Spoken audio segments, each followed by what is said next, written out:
Greetings, warriors of Empire Clash!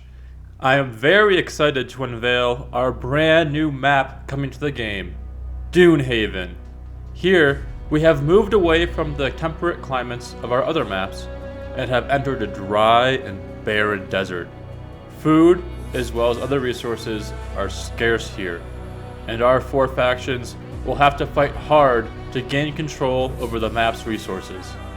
Today, we are going over each team's capital so that you can see the best strategic overview of the new map.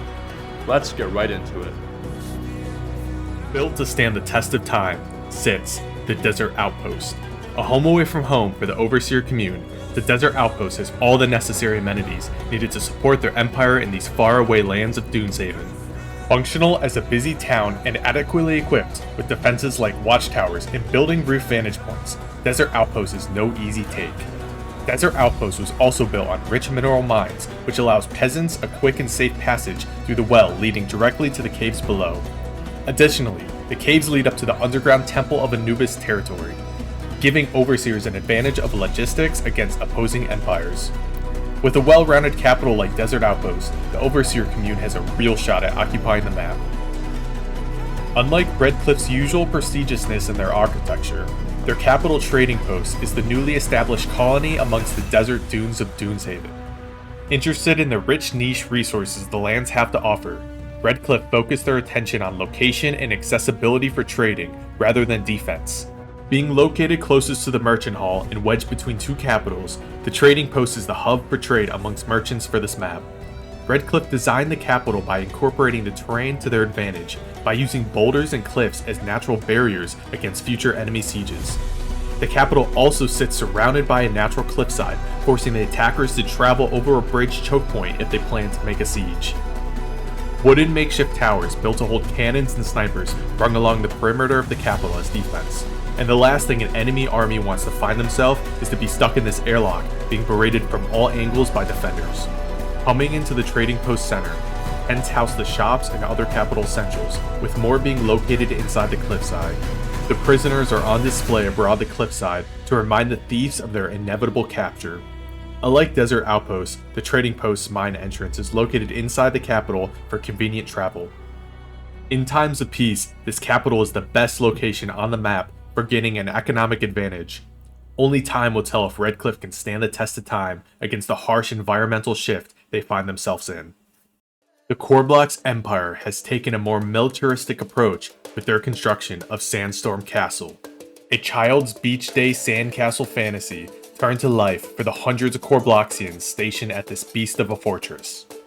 Surrounded all the way around are sandstone walls with plenty of room for infantry and cannons. Towers are prevalent in this capital, giving defenders many different snipe positions and peek down angles. Even the flag has its own fortress to allow the Korbloxians a last stand hold if their capital is being overrun. All necessary shops and utility buildings are easily accessible from the streets of the fortress. This capital also comes equipped with a mineshaft drop down to the caves below. Because of how barren the landscape in front of the castle is, the enemy engineers will be forced to construct barricades and other siege equipment just to make it to the walls without being mowed down in the open desert. Without a doubt, Sandstorm Castle is the most defendable capital out of the three factions so far. From the ancient edges of the desert, tucked away in the cliffs, sits the Imperial Fortress. Homeland to the Empyrean Empire for centuries, their ancestors constructed the sacred city high above the land out of reach of any ordinary invaders.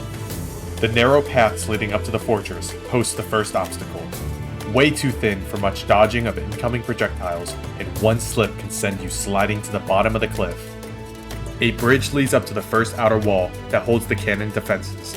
If the enemies manage to make it to the first wall, they are met by a second wall and a gate, while all being shot down upon by infantry stationed on top. Inside the fortress is a bustling city with cobbled roads for easy and quick travel between the shops. This is the only capital with a fresh water source that allows a few wheat plants to grow, and just like the rest of the capitals, a mine shaft drop down for easy access to the caves below. Located in the back of the capital is an escape route gate for an alternative way out. With the fortress overlooking the entire map, and the vantage point this capital serves, there's no wonder how the Empyreans have been able to hold these lands for centuries, and maybe centuries to come. I hope you guys enjoy playing Dunehaven this year. There was a lot of effort and thought put into this map to make it mobile friendly in terms of its performance. And thank you guys for supporting the game just by simply playing it and watching these devlogs. Your support is literally a power up for us developers. Comment below what you think Overseer Commune's next map will be.